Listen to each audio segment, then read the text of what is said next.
सम्पूर्णमा नमस्कार। म दुखी परदेशीको तर्फबाट यो जो आफूले सोचेको हुन्छ नि त्यो सोचेको जस्तो कहिले पनि हुँदैन। जो हामीले कल्पना गरेका हुन्छौँ र हामीले सोचेका हुन्छौँ र त्यो जीवनमा कहिले पनि हुँदैन। मैले सोचेको जस्तो, मैले चाहेको जस्तो पूरा होस् भन्ने हामी चाहन्छौँ, तर त्यो जीवनमा हुँदैन। त्यो जब हामी जन्मिँदा जन्मसँगै हामीले भाग्यरेखामा जो लेखेर लिएका हुन्छौँ नि, त्यो भाग्यरेखा जो कोहीले पनि मेट्न चाहेर पनि मेटिँदैन। त्यो सिर्फ त्यो पुरा गर्छ त भगवानले। जुन हामीले चाहेका हुन्छौँ त्यो चाहना पुरा कहिले पनि हुँदैन। त्यसैले आफूले आफूलाई डाहा गरेर, आफूले आफूलाई महान सोचेर, अरूलाई होच्याएर, अर्काको मनमा चोट पुर्याएर कुनै फाइदा छैन। मान्छेले जन्मसँगै मृत्यु पनि लिएर आएको हुन्छ। जन्मने डेट फिक्स हुन्छ मान्छेको, तर मृत्यु हुने डेट फिक्स हुँदैन। किनकि त्यो भगवानले यो दिन मर्छ भन्ने भगवानको हातलाई र भगवानलाई थाहा हुन्छ। तर त्यो मनुष्य मान्छेलाई कहिले पनि थाहा हुँदैन कि म यो टाइममा मर्छु, यो दिन मर्छु र यो समयमा मर्छु, यो सेकेन्डमा मर्छु भनेर। त्यसैले जो कोहीले पनि घमण्ड कहिले पनि नगर्नु होला र घमण्ड कहिले पनि नगर्नु होला। आफूले आफूलाई महान कहिले पनि नसोच्नु होला र सकभर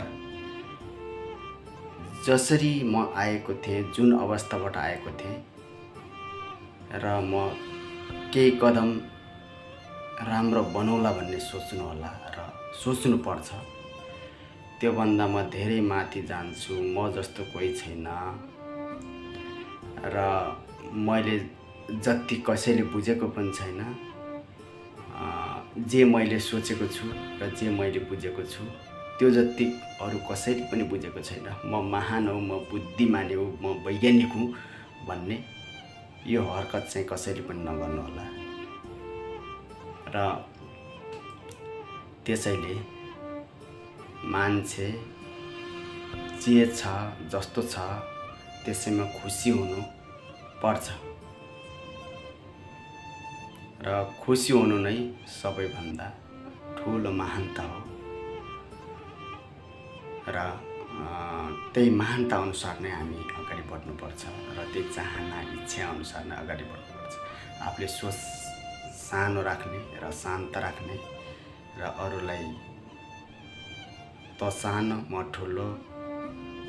ठुलो मान्छे, म धेरै बुद्धिजीवी मान्छे, तो गँवार, केही नै बुझेको र केही गर्न नसक्ने र केही बुझ्न सक्दैनस् भन्ने चाहिँ त्यो सोच र विचार दिमागबाट टाढा राख्नुपर्छ।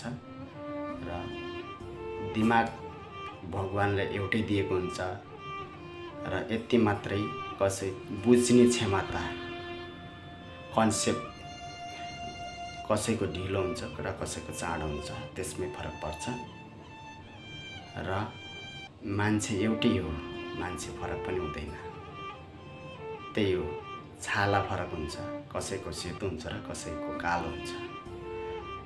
र मन पनि एउटै हो, कसैको मनमा कालो सोच विचार हुन्छ र कसैको सोच छ सफा र जस्तो खोलाको पानी हुन्छ, समुद्रको पानी त निलो हुन्छ, खोलाको पानी हुन्छ, त्यस्तै सोच हुन्छ कसैको। त्यहीमा फरक हो, अरू कुनै पनि होइन, केही पनि होइन। र मान्छेले महान सोच राखौँ र महान सोच र विचारले अगाडि बढौँ, त्यही नै ठुलो कुरो हो। हस्त, नमस्ते, धन्यवाद।